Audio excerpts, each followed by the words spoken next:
Les interviews de Fréquence Terre, Frédéric Benoît. La fête de la nature, c'est du 20 au 24 mai partout en France. Nous avons en ligne Laurent Debat, directeur général de Planète Mer, planètemer.org. Vous participez à la fête de la nature dont la thématique est axée cette année sur la protection du littoral. Bonjour Laurent Debat. Bonjour. Votre association gère plusieurs activités, toutes liées à la protection de la mer et des océans. J'ai vu que vous meniez en particulier des combats sur la protection des mangroves, par exemple.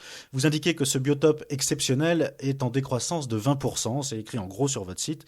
Parlez-nous un petit peu des combats que vous menez au quotidien à travers Planète Mer. Alors, Planète Mer, c'est une association qui a été créée dans le but de préserver la vie marine et les activités humaines qui en dépendent. Ce qui nous intéresse, c'est bien de trouver le bon équilibre entre ces deux impératifs. Et dans les différents thèmes que nous abordons, il y a celui notamment de la pêche, et donc de la gestion des ressources halieutiques. Il y a celui de la préservation de la vie et de la biodiversité du littoral que nous abordons à travers un programme comme Biolite, un programme de sciences participatives.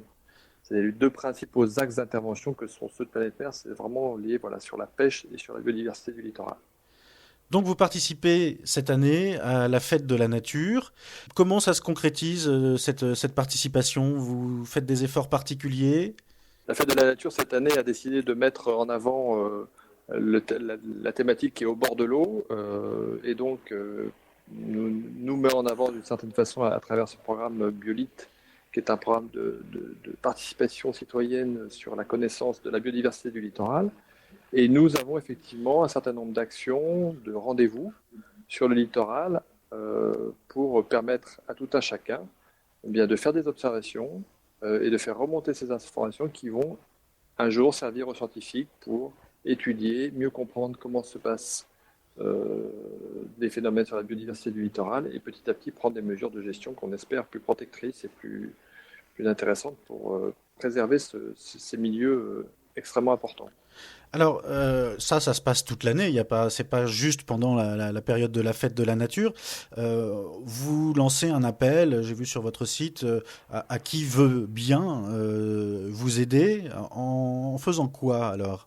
Les participants, ceux qui veulent nous aider sur ce programme-là, peuvent intervenir de deux façons, soit en allant sur le site de la Fête de la Nature ou sur le site de biolite.fr et choisir soit de faire une observation libre, c'est-à-dire qu'ils peuvent aller sur un littoral, choisir de photographier ce qui les intéresse et après le faire remonter sur le site, ou choisir sur la partie Manche Atlantique-Mer du Nord, la thématique qu'on a appelée algues brunes et bigorneaux et qui a la vocation à comprendre ce qui se passe sur le bord de mer, et notamment les bords de mer rocheux côté Atlantique Manche-Mer du Nord, et ce qui se passe notamment entre les algues et les habitants de ces milieux d'algues que sont les bigorneaux et les différents petits mollusques qui y vivent. Donc on participe en prenant des photos, c'est ça, à une aventure scientifique.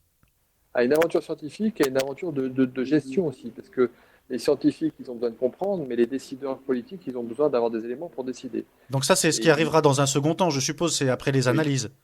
Oui, absolument. Donc c'est pour ça que ça demande du temps, ça demande du nombre, ça demande de la quantité de données remontées, mais c'est ça le but, c'est que petit à petit, le citoyen participe à cet effort de connaissance qui mène à des bonnes mesures de gestion. Alors, c'est pas très compliqué, il faut se munir de son appareil photo, et après le mieux, c'est quand même d'abord d'aller sur le site de biolite.fr pour télécharger des fiches d'observation. Là, il y a tout un tas de renseignements qui sont donnés aux participants volontaires. Et puis, on part sur le littoral et on photographie ce qu'on a décidé de photographier, soit sur la base de ce qu'on a fait sur le site, soit encore une fois de phénomènes qu'on observe soi-même.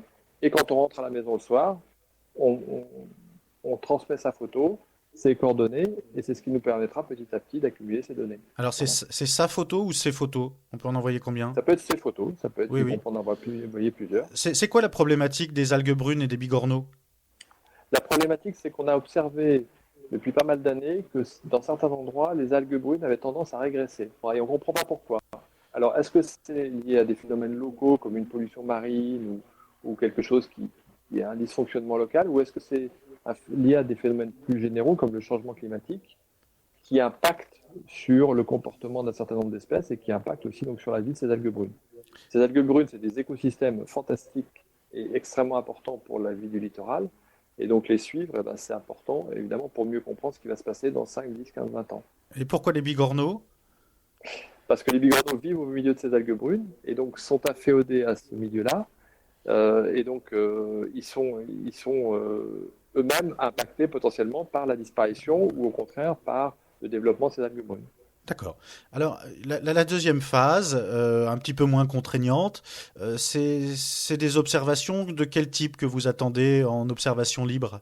Ce qu'on attend, c'est éventuellement quelque chose, un événement particulier, ou un échouage par exemple de méduses, des choses comme ça, des premières méduses du printemps ou de l'été. Ça nous intéresse parce que ça va nous donner aussi des éléments sur la saisonnalité de certains phénomènes. Donc la première fois qu'on voit une espèce dans la saison, c'est important pour nous et ça va être important dans les années qui viennent de suivre cette date-là et savoir si cette espèce-là est arrivée à la même date pendant des années et des années. D'accord. Alors, Mais ça peut être aussi, ça peut être des ça peut phoques, être ça peut être oui, voilà, ça peut des être aussi, oiseaux. bien entendu, des observations plus spectaculaires comme des mammifères marins ou des oiseaux, bien entendu, oui.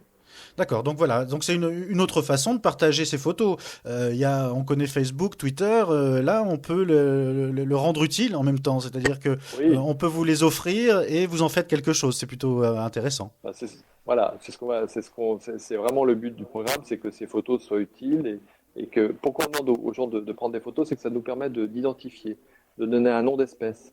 Et ça, c'est extrêmement important parce que tant qu'on n'a pas, on a la certitude sur l'observation, c'est difficile d'en faire quelque chose. Par contre, dès qu'on sait que c'est telle espèce, qu'elle a été prise tel jour par telle personne à tel endroit, ça y est, là on a les 4 données fondamentales pour en faire quelque chose. D'accord. Donc ça, on va sur le site. Alors, vous avez créé un site spécifiquement pour ça. Moi, j'ai retrouvé le. Alors, il faut se mettre en tête, c'est Biolite. C'est tout attaché, Biolit. C'est Comme biodiversité du littoral. biodiversité du littoral. Voilà. Il y a un site. Le point de départ, ça peut être le site de Planète Mer, planètemer.org et biolite.fr. FR. Biolite.fr et planètemer.org.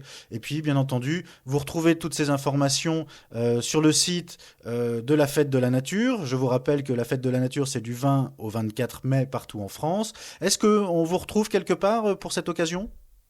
Alors, il y a plusieurs endroits où on peut nous retrouver, avec des partenaires comme Nausicaa à Boulogne-sur-Mer, Cité de la Mer à Dieppe, il y a aussi des sorties à Dinard, à Marseille. Donc tout ça est indiqué sur le site biolite.fr. Voilà, biolite.fr, qui sera le site de référence. Et puis, bien entendu, vous retrouvez toutes ces informations. C'est votre point de départ habituel quand vous écoutez cette rubrique. Fréquenceterre.com. Je rappelle, la fête de la nature du 20 au 24 mai. Et le projet, c'est biolite.fr. Merci beaucoup, Laurent Debat. Je rappelle que vous êtes le directeur général de Planète Mer, planètemer.org. Merci beaucoup. Merci à vous.